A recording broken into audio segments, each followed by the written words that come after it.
Assalamualaikum warahmatullahi wabarakatuh. Jumpa lagi dengan saya Devi Yusanti dalam mata kuliah Studi Komparatif Pendidikan Dasar di Berbagai Negara dalam sesi diskusi ke-11.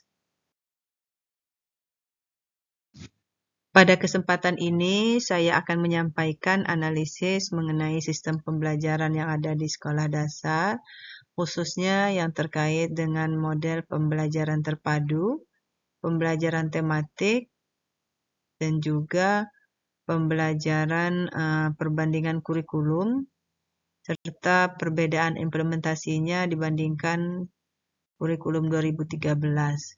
Penjelasan ini juga disesuaikan dengan praktik pembelajaran yang telah diterapkan di SDN 51 Krui. Menurut saya, dari ke-10 model pembelajaran terpadu yang diperkenalkan oleh Fogarty, terdapat dua model yang paling sesuai dengan kurikulum merdeka, yaitu model Webet dan juga model Integrate.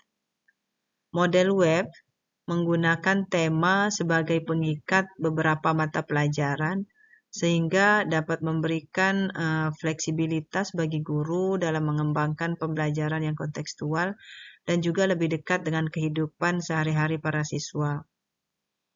Sementara itu, model Integrate berfokus pada penggabungan kompetensi lintas mata pelajaran sehingga pembelajaran menjadi lebih mendalam dan tidak terjebak pada konten semata.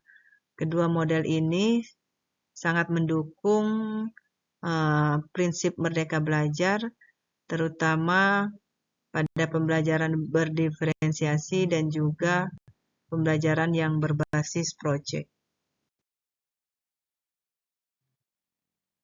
Kemudian pembelajaran tematik terpadu itu dirancang untuk membantu siswa dalam memahami konsep secara menyeluruh, bukan secara terpisah-pisah berdasarkan mata pelajaran.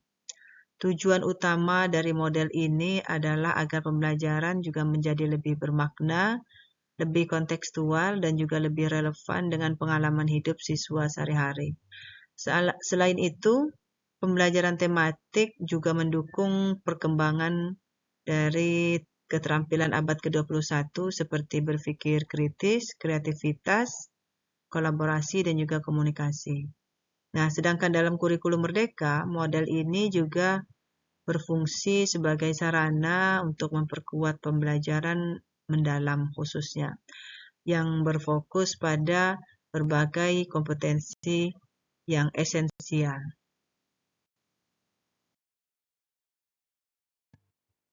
Nah, untuk landasan dan juga prinsip pembelajaran, dalam pembelajaran tematik memiliki beberapa landasan yang penting, seperti landasan filosofisnya, yaitu konstruktivisme, yang menekankan bahwa siswa dapat membangun sendiri pengetahuannya melalui pengalaman.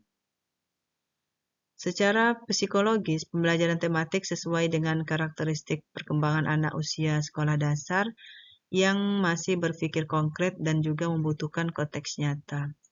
Prinsip-prinsip pelaksanaannya meliputi pembelajaran yang berpusat pada peserta didik, fleksibel, integratif, serta melibatkan pengalaman langsung. Guru juga bertugas mengaitkan berbagai kompetensi lintas mata pelajaran dalam sebuah tema yang tentunya lebih relevan dengan kehidupan siswa. Dalam menerapkan pembelajaran tematik terpadu, guru harus memperhatikan beberapa rambu-rambu yang terpenting.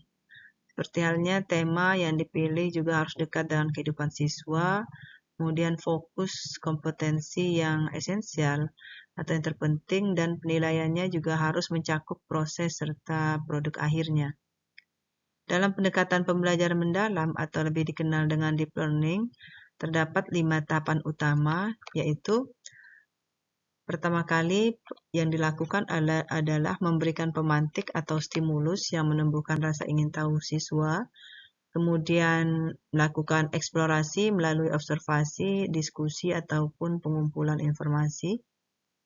Selanjutnya, analisis mendalam untuk menghubungkan pengetahuan baru dengan konsep sebelumnya. Kemudian, aksi atau pengerjaan proyek sebagai bentuk penerapan.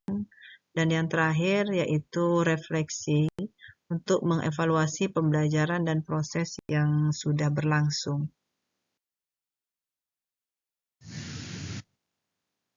Terdapat beberapa perbedaan yang paling mendasar antara pembelajaran tematik kurikulum 2013 dan juga kurikulum Merdeka. Pada kurikulum 2013, pembelajaran tematik lebih terikat pada tema dan buku tematik yang disediakan oleh pemerintah, serta berorientasi pada ketuntasan dari kompetensi dasar. Sementara itu, dalam kurikulum Merdeka yang memberikan kebebasan kepada guru untuk merancang modul ajar, memilih metode, dan juga menentukan alur belajar siswa. Kurikulum Merdeka juga lebih meningkatkan pembelajaran yang mendalam terhadap kompetensi yang terpenting atau esensial dan menambahkan proyek penguatan profil Pancasila sebelumnya yang sekarang sudah berganti menjadi dimensi profil lulusan yang terdiri dari 8 item itu sebagai kewajiban. Dengan demikian, kurikulum Merdeka telah memberikan ruang yang lebih luas bagi kreativitas guru dan juga memacu kemandirian belajar para siswa. Di SD Negeri 51 Kroy, kurikulum Merdeka telah diterapkan secara penuh, di mana pembelajaran dilakukan dengan pendekatan pembelajaran mendalam, sehingga setiap aktivitas itu diarahkan untuk membantu siswa dalam memahami konsep secara utuh dan bermakna. Kemudian guru juga menyusun modul ajar secara fleksibel, di mana menyesuaikannya dengan konteks lokal pesisir dan juga kebutuhan peserta didik. Tema-tema pembelajaran juga dihubungkan dengan lingkungan sekitar seperti budaya pesisir, kondisi alam yang ada, dan juga kehidupan sosial masyarakat. Selain itu, sekolah juga telah memudayakan literasi sebelum pembelajaran, yaitu selama 15 menit sebelum pembelajaran dimulai.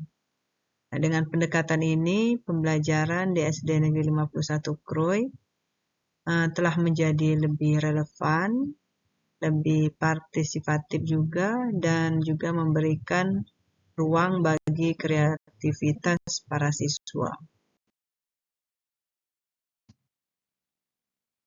Demikian presentasi dari saya.